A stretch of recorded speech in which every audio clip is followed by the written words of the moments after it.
welcome to Tracy Mommy Reads. I'm back again with another book review.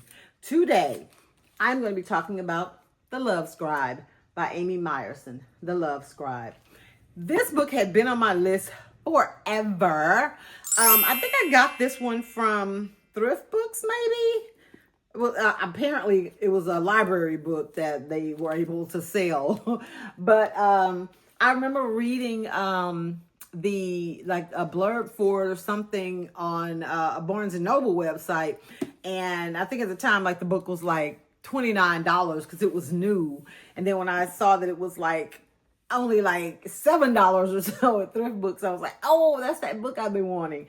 So I finally picked it up and then was able to read it. Now, I did read this one a few months ago, but it resonated enough for me that I still remember it very vividly. Not to mention, look at all those flags I put on here.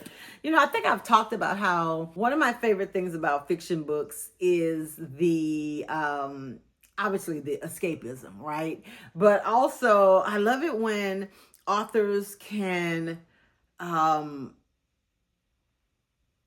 put in some real world issues and different things that give the reader these aha moments or make you feel something, so it's real, but it's also escape and you're learning some. Those to me are some of the best books, and this book had a lot of elements like that.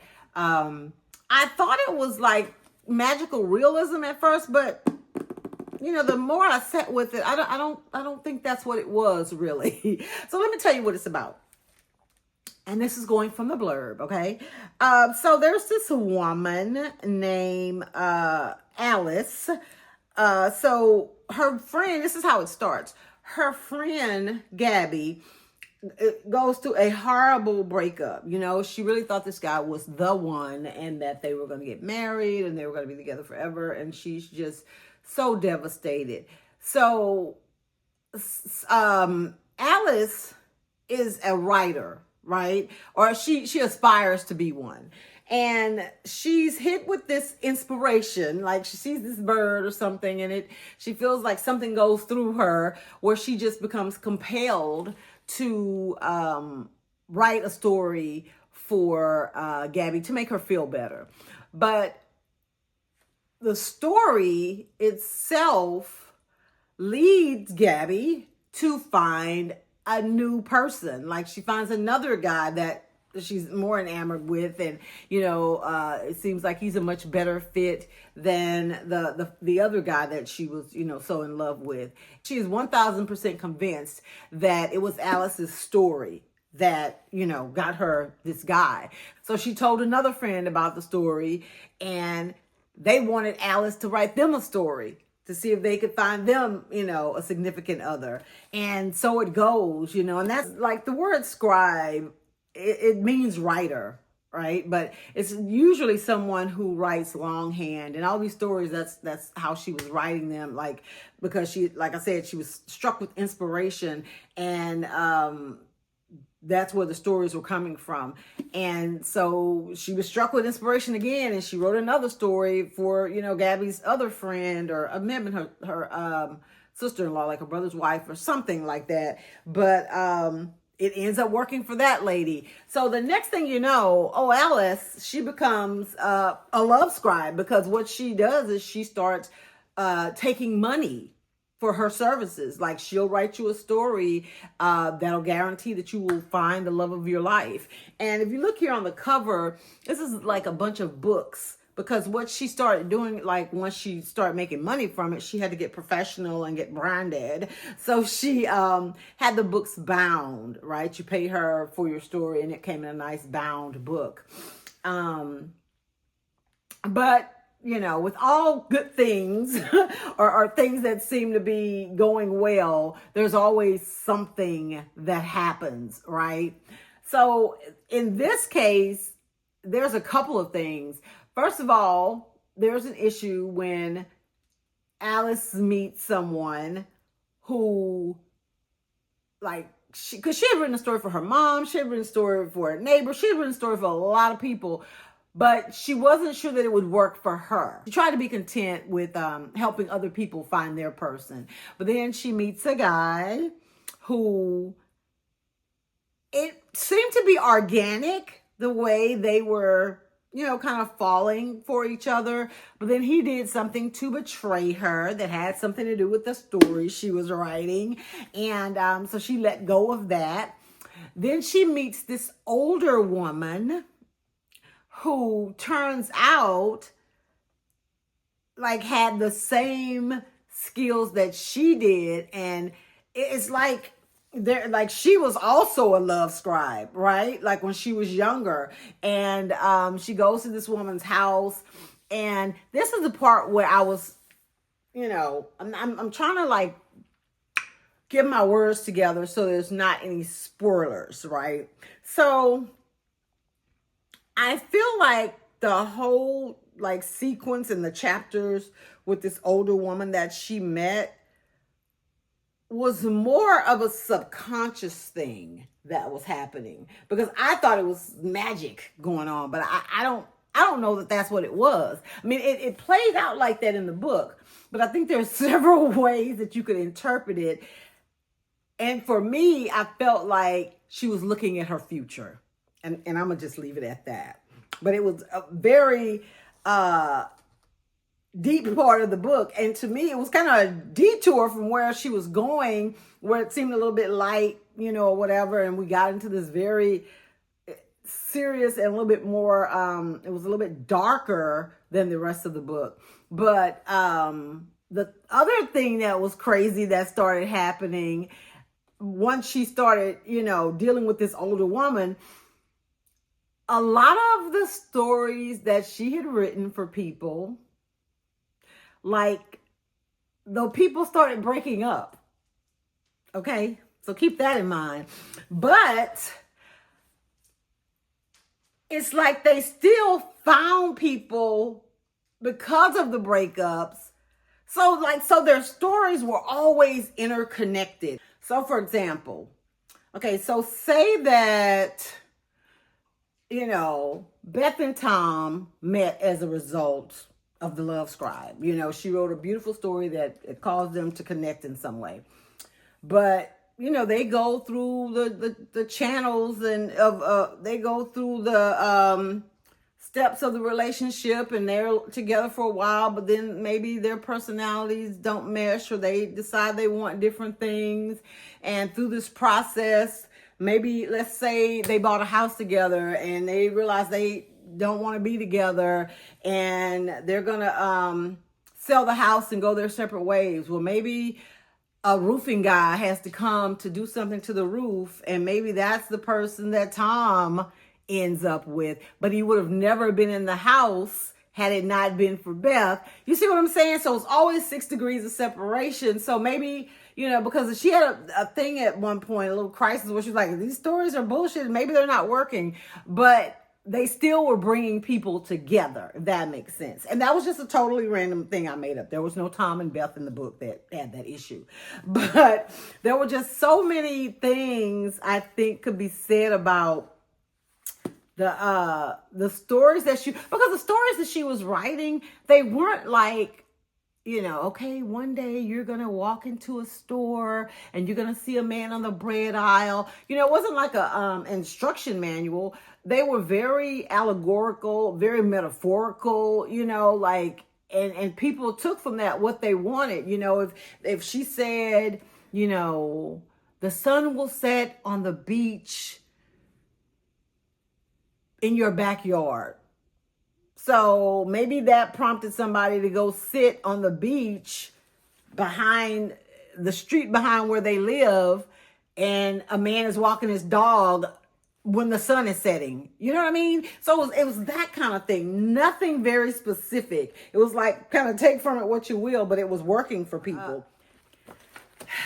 In the midst of finding your person or whatever, the stories also contained messaging around being yourself, and that your true love would find you when you're being yourself. Like just be true to yourself, love yourself.